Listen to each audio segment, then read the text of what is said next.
All right, so let's see how this works. We're going to record this while we're walking and talking.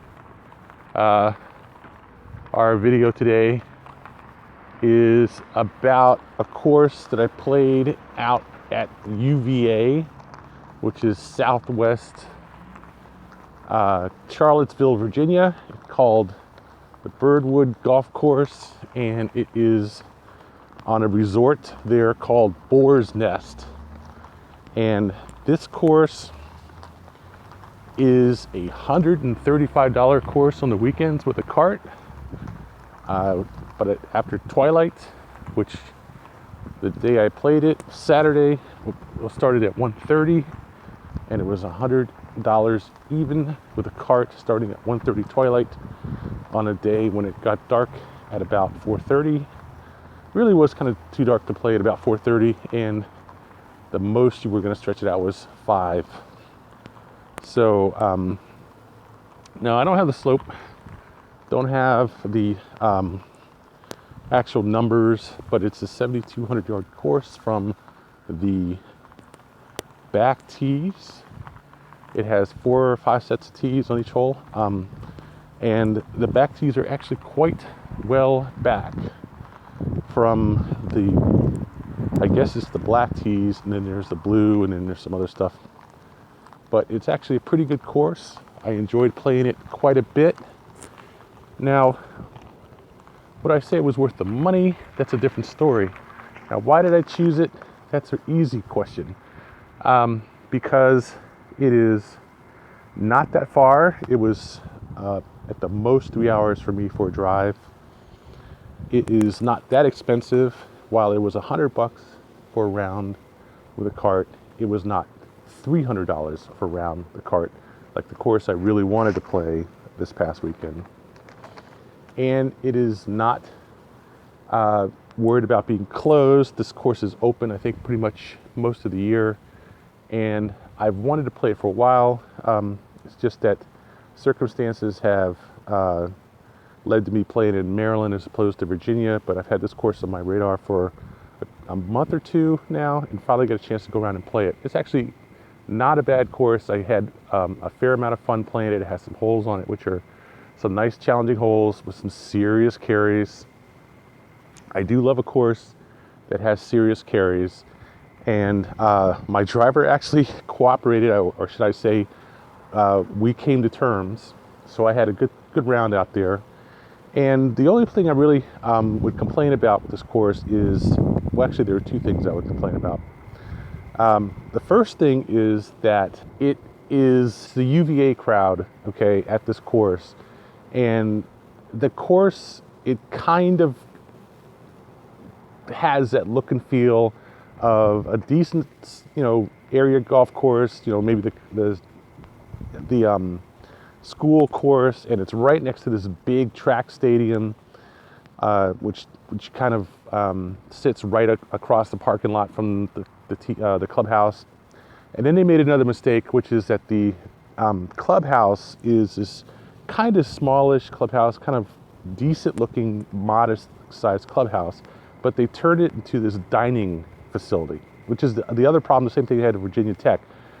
It's supposed to be a golf course, not a restaurant. Okay, if you want to run a restaurant at a golf course, then don't put the putting green and the tee boxes and even a number 10 green or number 9 green and 10 tee box right next to the facility, so that you have all this crap going on with people dining in the area. At the same time, you have carts coming into the shack, people trying to putt, trying to warm up for a round, and people teeing off and playing the course right there. It's the same mistake that they made at Hobbit's Glen and probably at Potomac Shores and a few other courses, just trying to pack too much into too little space.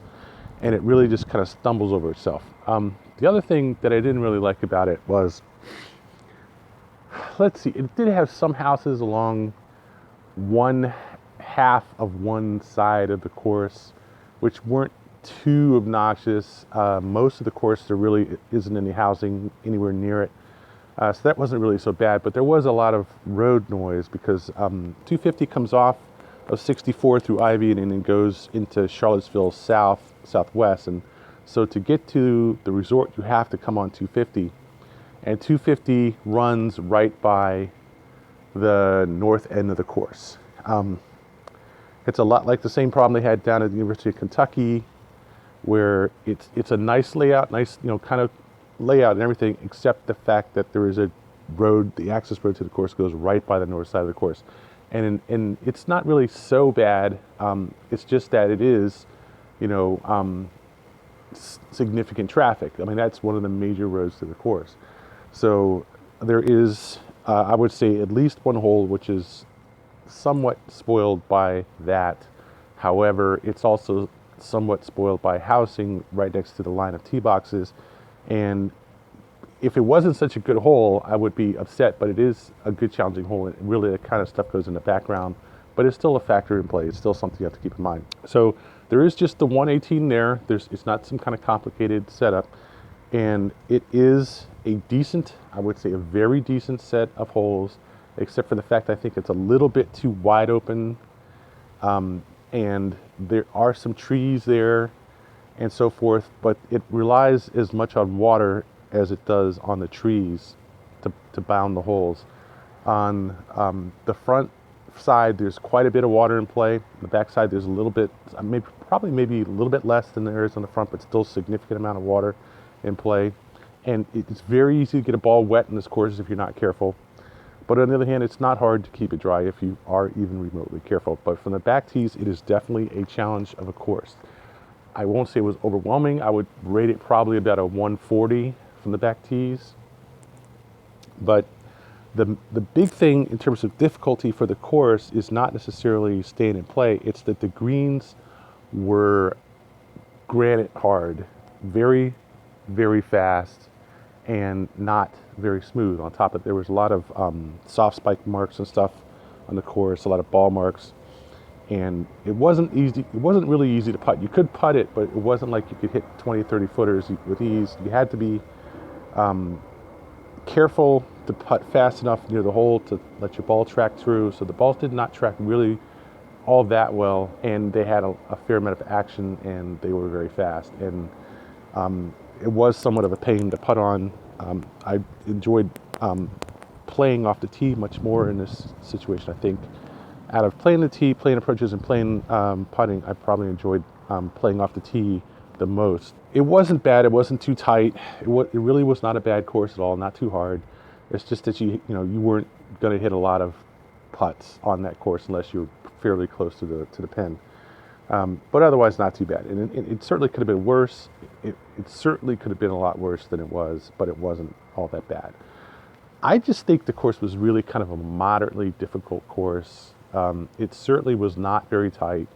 There was not a lot of woods. You could see they'd gone around and cut down the waste significantly to tame the course. Because if that waste had been allowed to grow up, where it should have been, like it would have been at least a foot deep or, something like that, and that would have made the course a lot harder.